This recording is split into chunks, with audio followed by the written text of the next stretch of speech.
So good morning everybody. This week's ballet I'm going to try and make it a little bit easier. I did kind of get a bit carried away last week. Just going to do some basic movements. Remember, it's out of our normal scope, so I have no idea what you're doing. You need to just try and keep it safe. If the ballet hurt your knees last week, it might be worth giving it a miss this week, but just take care with your knees. I'm going to do things from your hips a little more today as well. So first of all, we're just going to get warmed up. So I'm just going to start with just some shoulder rolls. Good, lovely. And then I'm just going to take both my hands to my shoulders and just let both of them go around, then bring them both forwards. Good, I'm going to start at the bottom now and start with just some ankle shakes. I've got my chair there for a bit of balance. I've left edge of my table there, so I've got two bits of balance if I need them. If you haven't got chairs, you could use walls as well. So just going to do a little march through, and I want you to start to think about the ends of your feet. I've got the least pointy feet. I'm not a very likely ballerina. So you're just going to feel that you peel each section of your foot up off the floor. So you've got instep, really starting to stretch. So you come to the ball of the foot and then the point. And then what we're going to do is just do it quite quickly from the ball of the foot to the point, just to get the ends of the toes going. Good, and then lower that one down, same with the other one. So just some nice, quick, little rapid movements from the toes. Give me then some little ankle circles and ankle circles. Good, then just going to place both of your feet together or as comfy as you can, depending on the size of your knees, depending on the size of your thighs, will depend on how close your feet get together. So looking down at your feet, I want you to keep your knees really straight and then turn your legs out from the hip socket. So you don't need massive turnout, you don't have to this is what the kids used to do, and then all the knees were absolutely kapooted. So nice long straight legs as we get the rotation. We're just going to start with some plie. So we're just going to do a little bend of our knees and stretch. So this is called first position with our heels together, stretching. Let's add a little arm flow. Good, lovely. Now when you come back up, credit card between your bum cheeks, walnuts. My friend does pelvic floor with a blueberry upper flue. Well, not really, but that's the thought that she gives all her ladies, is they've got a blueberry and they want to squeeze it. But anyway, if it works for you, do it. Good, let's just do two more of these so you can feel thigh muscles just waking up. Let's just rest there. We're just going to peel in that turned out position. So you're trying to keep your knee over the toes. Don't sort of be allowing your knee to still roll forward. Yes, we're trying to still work over the toes. Good, sorry, I've gone to a dodgy position. So I'm going to place my right foot in front of my left, or whichever foot is away from the chair. Yeah? So it doesn't matter if you're looking at me and you're doing a different foot. In fact, I think you'll be doing your left right here. So I'm going to take a stretch to the side. Now, just have a look at your leg. I want you to feel that you still keep that rotation from the hip socket, close it behind, yeah? Now, if you look where your toes are pointing, everybody's toes will be pointing somewhere different. So if you've got really good turnout from your hips, your foot will be more out to the side. If you haven't got very good turnout, I've not got masses, my toes are pointing in that line. So if I imagined a piece of chalk and I'm pointing a straight line from where my toe was pointing. So can you see, my foot isn't, when we say going to the side, it isn't to the side because I'd lose the placement of my hips. So I'm just sliding it along. So if you've got really sticky carpets, you might need socks. You don't want to be jarring against your carpet. So we've got those little points. Let's change legs. So you might want to grab onto something else so you can use the other leg, and we're just going to slide it out, keeping the rotation from the hip socket. So all the while, excuse me, you can feel those glute muscles are clinging on for dear life. They never get a rest, yeah? So they're really squeezing a lot more than what we do normally in Pilates classes, because of that external rotation that those legs are doing within the hip socket, yeah? Let's do 2 more, and I'm going to learn something new today. I'm going to show you it facing this way. You might be better like that with a chair, but you can see, if you've got your chair like that, you can't really see what I'm doing. So we're going to try and peel our right foot up to the side of our calf muscle. Yeah, to the base of our calf, and then come down. Can you do the other one?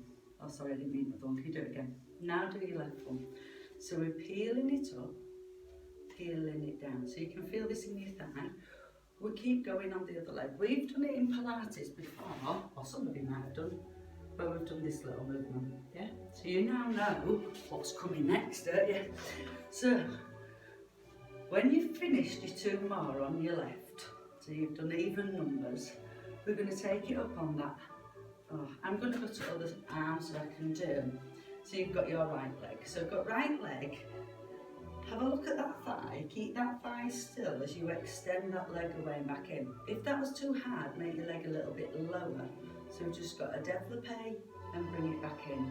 So it's just unfolding. You can feel it in your hip socket, you can feel it in your thigh. When you've done 4, lower it down, let's change legs. I love this chair, it's still lightweight, looks a bit mean, but it's good. So, just going to raise your tummies, make sure you've not lost your turn out from your legs. Is your bottom still squeezing? Once your bum's squeezing to that degree, your tummy's got no option but to pull in. So we're going to transfer the weight onto that right leg, lift that left leg, and we're just going to unfold. If you can do it without holding to your chair, you're a better woman than I. So you've got your 3 and your 4. Good. Lower it down. Just give your legs a little march out just to release in your hips. So we're going. Sorry, I should have said you could always do that on the floor, couldn't you, to make it easier? I do get carried away with ballet. I'll end up being intermediate standard with no problems whatsoever. So I'm going to switch my chair once again. I did put table there, but I can't bother to move. So I'm just going to take my right leg behind. I'm going to go there so you can see. I'm going to pull it through first position and then point it in front of me. Yeah, so swish it round. So my old dance teacher, Miss Senior, some of you might have known Miss Senior, she used to say that it was like pushing a brick through. So as you come through first, you've got the inside of the foot down, then you've got both sides of your feet on the floor and push it forward again. So just pushing, so it's movement from that hip. It should make that hip feel a little bit better after what I was just doing. Let's have a go on the other side. Sorry, I'm not very good at counting the ballet either, am I? So both legs are turned down, hips are nice and square. In fact, let's go from that setup again.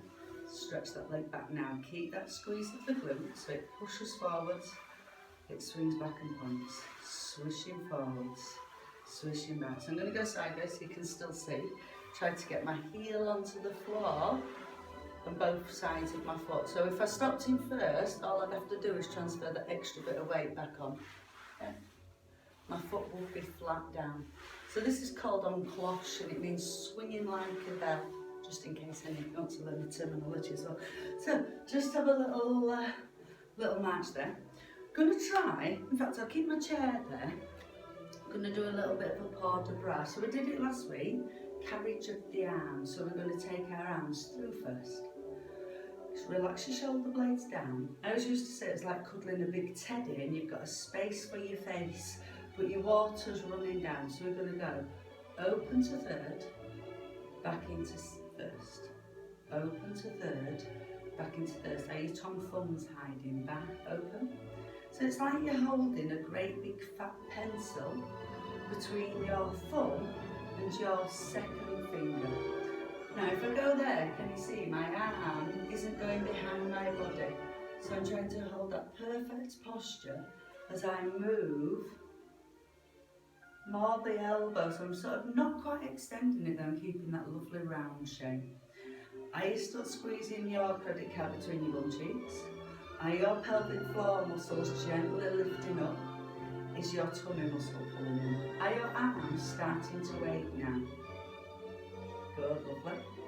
The last one with that left arm, oh, that might be your right arm. Let's take it up to fifth. Can you slide your shoulders down, pull your tummy in? We're just going to open the arm to second. So it's gone forwards. We're going to go up and over the top, up and over the top, up and over the top. Yeah. Remember, it's not going behind you. If you haven't got a neck issue, you can have a little look, and it's as if you're looking underneath the front part of your hand, so where your little finger is. Yeah. Start to allow that body to have a very gentle sway. If you've got osteoporosis, this wouldn't be appropriate because we've got far too much rotation going on. So if you're osteoporosis, you've got your bum squeezing, you're keeping it nice and still. Yeah. Let's just have a little release of those shoulders. I promised I wasn't going to do too much today, but I just can't help it. I just love ballet. So, just going to go back to that little pas de basque, no, the balance aid that we did last week. So we're going to take a little step back front. I'm going to turn round because this is dead easy to do when somebody's doing it facing. So you've got bom, bom, step. Could we put arms? Yeah. 1, 2, 3, 2, 2, 3. So I'm coming 1, 2, 2, 2, 3. Step. Good, lovely. Nice and graceful. Lovely. Last ones. Take your little curtsy. So I'll make them more bite-sized from now on so that we can just keep layering onto it. Well done, guys. Stay safe. Shall we have a little roll down just to finish? So remember, osteoporosis people, if you're doing this, your option is to go to there. So on a table is great because you can put your flat hands down on it. People who are not, we're going to go for a roll down with a bit of turnout. Can we keep our bums tucking in? So we're going to let ourselves come through more of a flat back to start with. Have a watch first. I'm going to then roll down my spine. I'm then going to uncurl and roll up one vertebrae at a time. Take my arms up and open. So if that's too painful for you, go for a straight roll down. I'll stick my bum out. I'm going from a tabletop. Can I keep my arms so they're not winging up? Yeah. Slowly release it all down. Oh, my back's hurting today. I don't know what I did yesterday. Oh, I know, moving big pots for my mum in the garden. Have a little match. Well done, guys. I'm like, oh, that hurts today. Well done. See you all soon.